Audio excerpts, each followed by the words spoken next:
चीनी लाना ही बंद कर दिया। मैं तब से अपने बच्चों को चीनी खिलाता ही नहीं हूं, जबकि नौकरी से सैलरी वहीं से मिलती है, मगर चीनी नहीं। मैंने कहा कि आखिर कौन सी घटना घटी जिसके कारण से आपने ऐसा किया? तो उन्होंने बताया एक छोटी सी घटना कि चीनी मिल में जो ये पानी निकलता है ना, चीनी के बनने के बाद उस प्रोसेसिंग में जो पानी निकलता है, उस पानी में वो सारा केमिकल भी मिक्स रहता है और उस पानी को चीनी मिल वाले लोग अक्सर एक टंकी में जमा करके रखते हैं। ये सभी चीनी मिल वालों के पास में होता है, आप भी कभी जाएंगे तो आपको भी पता चलेगा। वो टंकी में वो पानी रखा जाता है, लेकिन रोज रोज प्रोसेसिंग हो रहा है, रोज चीनी बन रही है, रोज बहुत सारा पानी आ रहा है, तो आखिर कब तक एक टंकी की क्षमता है ना, कितने दिनों तक वो टंकी खाली रहेगी? भर जाती है, भरेगी तो फिर क्या करेंगे? खाली करना है। तो क्या किया था चीनी मिल के लोगों ने? सोचा कि छोड़ो ना, अब कहां जाएंगे उसको फेंकने के लिए कहीं दूर, क्योंकि अब उतनी बड़ी टंकी जिसमें हजारों गैलन पानी है, उसके लिए ट्रांसपोर्ट में कितना खर्च आएगा, तो बेहतर होगा रात के अंधेरे में कहीं खेत में डाल देते हैं।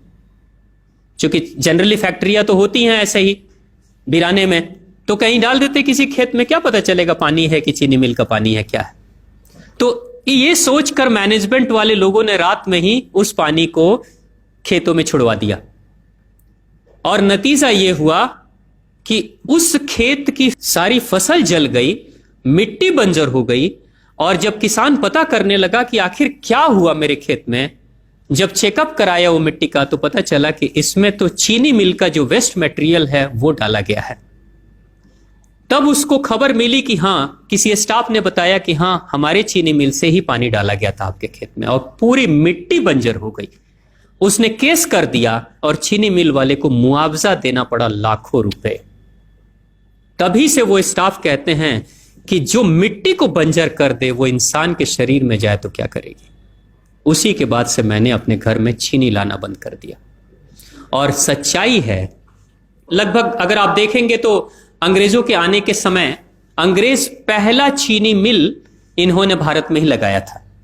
पहला चीनी मिल भारत में ही अंग्रेजों का लगा और अंग्रेजों ने चीनी की शुरुआत की। भारत के लोग गुड़ खाते थे, चीनी नहीं खाते थे, उन्होंने बहिष्कार किया, बिल्कुल नहीं। लेकिन चीनी और चाय पत्ती दोनों के लिए लोगों को तैयार किया गया था। चाय पिला पिलाकर फ्री में, चीनी के लिए तैयार किया गया और चाय के लिए भी तैयार किया गया। अंग्रेज ने जब से यह शुरू किया है और पिछले 50 वर्षों से हमारे समाज में चीनी खाने का प्रचलन बहुत तेजी से बढ़ा है और उसी समय से भारत के लोगों के बच्चों के शरीर में कैल्शियम की कमी होनी शुरू हो गई है। अगर कोई मां, अगर कोई बहन जो गर्भवती हो, गर्भकाल के दौरान अगर चीनी का सेवन अगर कोई बहन कर रही हो, तो चांसेस ज्यादा होते हैं गर्भपात होने के। कोई मां अगर बच्चे के जन्म से पहले 1 साल पहले से ही चीनी छोड़ दे और सामान्य भोजन करे, अपना ही दूध बच्चे को पिलाए और कम से कम 5 साल तक बच्चे को चीनी ना खिलाए, खुद को चीनी ना खिलाए, उस बच्चे को कभी भी ऑस्टियोपोरोसिस की समस्या नहीं हो सकती। कैल्शियम की कमी उसके शरीर में कभी नहीं होगी।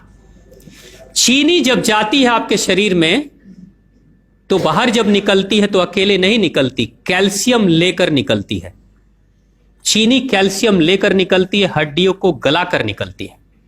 और जिसके शरीर में कैल्शियम की कमी हो जाती है, उसके शरीर में मैग्नीशियम, पोटेशियम, आयरन सबकी कमी हो जाती है।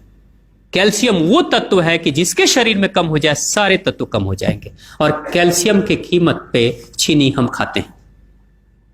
भारत, पाकिस्तान, बांग्लादेश, नेपाल, ऐसे कुछ देशों के अलावा दुनिया के बहुत सारे ऐसे राष्ट्र हैं जहां चीनी का इस्तेमाल ही नहीं होता। आज भी चीनी खाते नहीं, बहुत सारे देश नहीं खाते बिल्कुल। आप गुड़ खाया करिए, वो ज्यादा बेहतर है, चीनी को छोड़िए।